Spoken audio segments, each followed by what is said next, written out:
Hey, what's up guys? Today I'll show you a horror anthology film, Ghostnet. Spoilers ahead, watch out and take care. The film begins with the first anthology story, entitled Crowd You Out, with Chan dragging her huge and heavy luggage along the sketchy hallway of her new apartment building. As she pulls it, she hears a woman scream of pain and glasses breaking and other furniture crackling. Chan follows the voice to apartment 5, whose door is open. But she cannot see anything, as the room is dark. Despite that, Chan tries her best to find what is happening. But instead, she sees a woman's ghost dressed in white. Chan screams in fear, but quickly realizes that it is just a nightmare. The following day, the news about the worsening condition of Hong Kong's housing crisis fills Chan's room. Shortly after, she hears the noises again, so she goes out to the hallway and loudly complains to her neighbors to be quiet. Silence quickly fills the floor, and Chan knocks on the apartment doors to introduce herself to the neighbors. However, apartment 6 suddenly opens on its own, so she attempts to get it when it quickly closes. Chan backs up from the shock, accidentally colliding back with one of her neighbors. He is blind in the left eye and wears ceremonial objects around his neck. Chan tries to be kind, but her neighbor ignores her and leaves. Later that day, while arranging her things, Chan hears the noise again, angering her, so she grinds the wall and sings loudly. However, she accidentally hits on something. Chan gets out and finds a neighbor named Emma with a bleeding hand. As she aids Emma's wound, Chan suspects that Emma is the blind neighbor's girlfriend, and he's abusing her. She rolls up Emma's long sleeve, revealing bruises covering her forearm. Chan attempts to confront him, but Emma stops her and promises to break up with him when she finds another place to stay. After that, Chan posts a piece of paper on her door that offers ukulele lessons. She and Emma then slip the invitations underneath the door gaps of their neighbors. Later that day, the ladies spend the night at Chan's apartment. As Emma falls asleep, Chan contacts her boyfriend, who constantly works and often forgets to give her time. She then notices 2 of her neighbors stopping outside her door and forcefully trying to open it. Chan asks who they are, but they continue to budge the doorknob. Emma puts her hand around Chan's mouth and signals her to be silent. Emma comes out holding a tool, but they fight shoes outside instead. Chan then notices 2 names written on the paper, so she asks Emma about them, but she does not know them. The next day, Chan encounters a creepy butcher in the elevator who keeps looking at her. She pretends not to care, but she quickly gets out as soon as she reaches her floor. As she walks along the hall, Chan finds more shoes outside her apartment and 3 more names written. Chan dismisses it as the neighbors never showed up. She spends days bonding with Emma, but then she puts a camera above her door to see who's leaving their shoes. One day, Emma excitedly shows Chan 2 sets of crop tops and shorts for best friends. Chan teases Emma because of it, as she finally decides to stop wearing long sleeves. However, their fooling around leads to Emma finally revealing her romantic feelings toward Chan. Later that night, Chan scratches her belly while they are asleep. However, the itchiness continues, and she suddenly sees a woman's ghost hanging from her ceiling. Her scream wakes up Emma, while the ghost suddenly vanishes. Emma hugs her from behind to calm her down, but she stares at the ceiling like she knows something. The following day, Chan finds another pair of shoes outside and goes to check the CCTV footage. She repeatedly plays the footage, but it always shows that the shoes mysteriously get there. She then hears noises from her ceiling, so she looks up and the footage finally shows the blind man. Numerous rotten fruits fall from her ceiling, confusing her as there are no spots or holes. Chan tosses them, but she cannot find her apartment when she returns. She runs around, checking every door, until she finds more than a dozen shoes outside an apartment, with ghosts standing in front of it. Chan screams in shock and fear when Emma suddenly appears. Everything returns to normal, but Chan is still baffled, so she confronts Emma. She couldn't possibly know the tenants, as she has lived in the building for so long and is too nice to Chan. She rips off the paper on her door and storms out, while Emma stops in front of apartment 5. The door opens on its own, and Emma firmly warns whoever is inside not to touch Chan again. The following day, Chan returns to her apartment after spending the night with her parents. However, she finds the paper posted on her door with more names, so she tries to call Emma from apartment 5, but receives no answer. Later, she gets inside the dark apartment when the door suddenly locks. She uses her cell phone flashlight to see, only to be terrified by the room filled with her neighbor's urns for bone ash. She then hears Emma, who slips her ID, revealing her Chinese name. Chan gets out, and Emma quickly explains that she used to live in Chan's apartment. However, she could not afford the cheap rent, so she had to stay with her abusive boyfriend.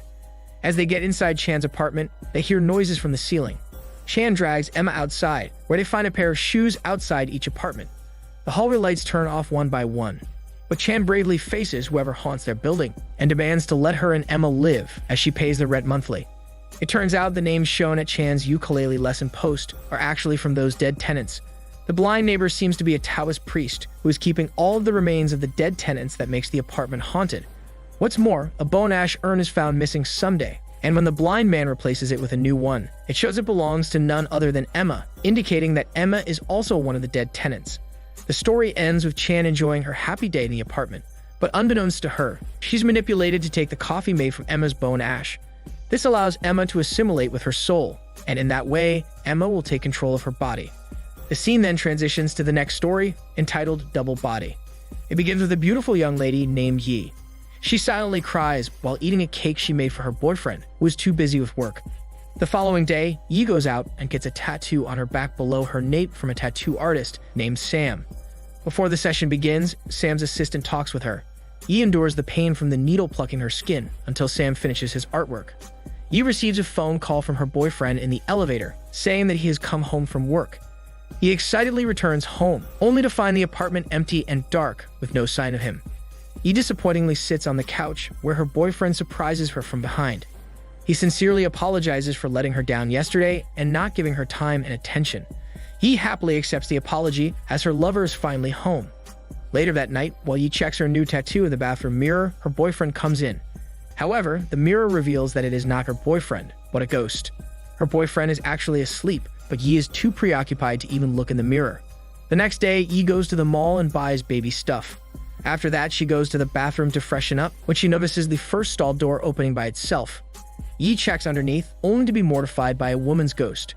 She has her dead baby fall between her legs, but the ghost drags it with her as she walks toward Yi. Yi screams and backs away from the horror when her back suddenly bumps into the ghost. Yi shrieks as she wakes up and realizes that it's just a dream. However, she soon hears a woman's voice echoing in the bathroom, so she quickly checks it, but finds it empty. Nevertheless, Yi searches for the mysterious woman around the apartment until her boyfriend arrives.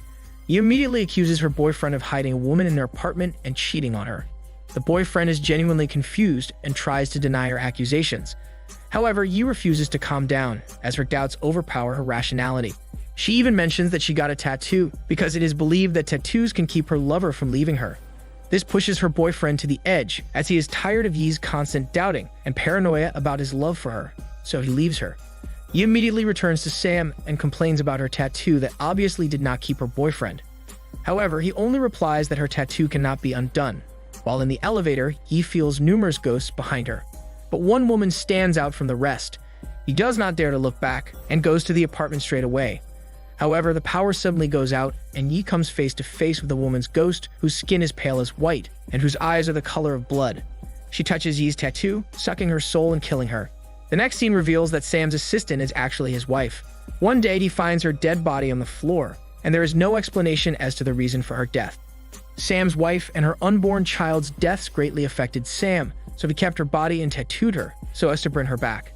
He tattooed the same thing to different customers until his wife sucked enough souls that could temporarily bring her back to life. At first, they are happy because they are together again, until the wife realizes that everything is wrong. They had to keep killing people just to be together for a short time. When the wife discovers that Yi is pregnant, she wishes Sam to stop and let her go. But as expected, he refuses as he does not care how many people he has to kill. The wife knows that he will refuse. In order to end his obsession, the wife slices her neck so he cannot bring her back again. The story ends with a vision of Yi being a blind mother, while Sam continues his obsession with the resurrection of his wife. He sewed her neck and controlled her to prevent her useless suicide. The scene transitions to the last story, entitled Horror Online. It begins with Chung and his younger sister recording another ghost adventure in a haunted house. The sister clings to Chung's arm tightly as they get inside the house and roam around it. The EMF detector begins to measure electromagnetic waves shortly after entering when their friend, Fatty, suddenly appears. He breathes heavily as he runs away from something, and Chung catches him as he loses consciousness. The siblings look where Chung came from, only to see a white lady crawling on the floor. She crawls and stops in front of the sister, causing her to scream in fear. Chung smiles as he captures the event on his phone when Fatty suddenly stands up and accidentally steps onto the white lady's hand. Their lady friend, named Lady Kaka, screams in pain and reveals that everything is just a hoax to attract more followers. However, the sister does not know about it, and her reactions are genuine. Chung apologizes to his sister for scaring her and after that, they continue to explore the haunted house. During their exploration, the group accidentally opens a room full of bats. The group dismisses and leaves, but Fatty gets inside and pours his diabetic water on the floor. As the house is old and abandoned, the floor absorbs his diabetic pee, causing it to fall on a ghost's head. After peeing, Fatty roams around the room and finds a creepy doll. He attempts to take it, but the floorboard creaks as he steps onto it. Suddenly, the group appears, and Fatty falls as he breaks the floor from shock. They quickly pull Fatty from the hole, and Fatty immediately informs them about the doll. It had dropped to the floor downstairs when Fatty fell. The group continues with their expedition until they encounter a room with a foul smell stinking. Chum forcefully opens the door, accidentally knocking over the metals blocking it, causing it to fall to a body. The head bounces from the impact until it lands on Lady Kaka's hand. She screams in disgust as she finds a dead woman's head burned with maggots. After their ghost adventure, the group returns to their office, but it reveals that they brought the doll with them.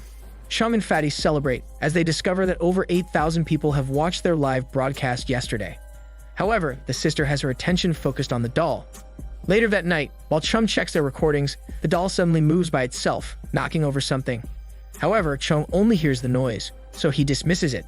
But then the noises continue, and when Chum looks over his shoulders, he comes face to face with the dead woman.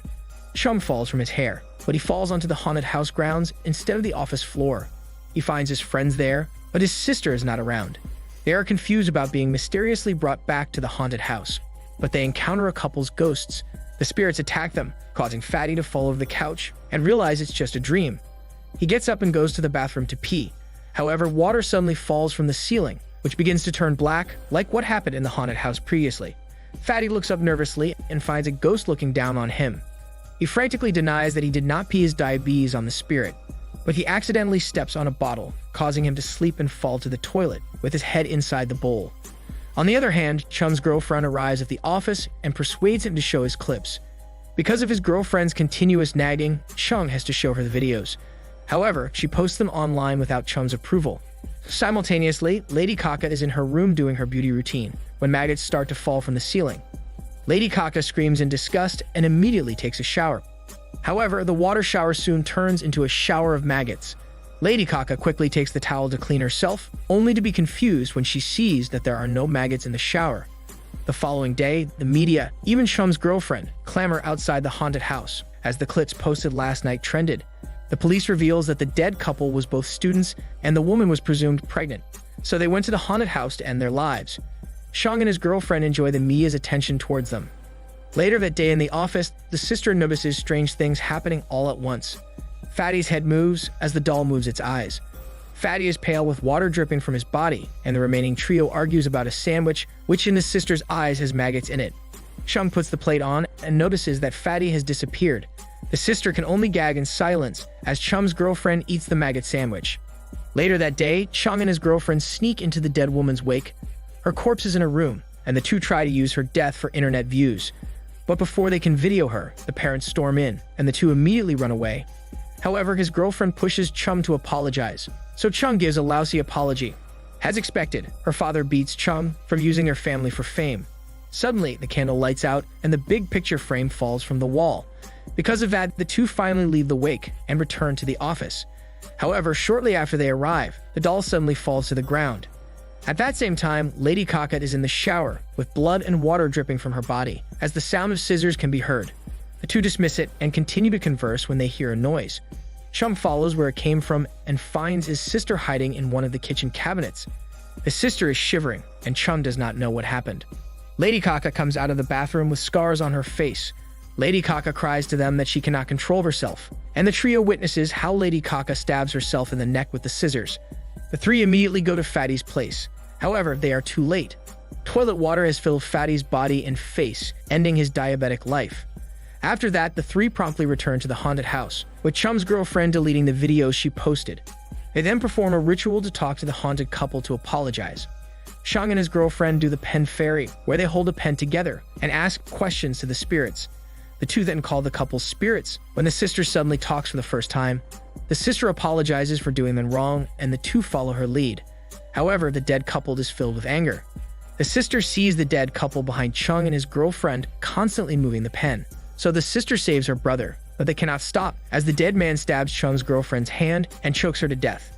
The siblings then attempt to leave, but the dead woman grips Chung's feet, causing him to fall with his head outside the door. She then slams the door, blowing Chung's head into mashed potato.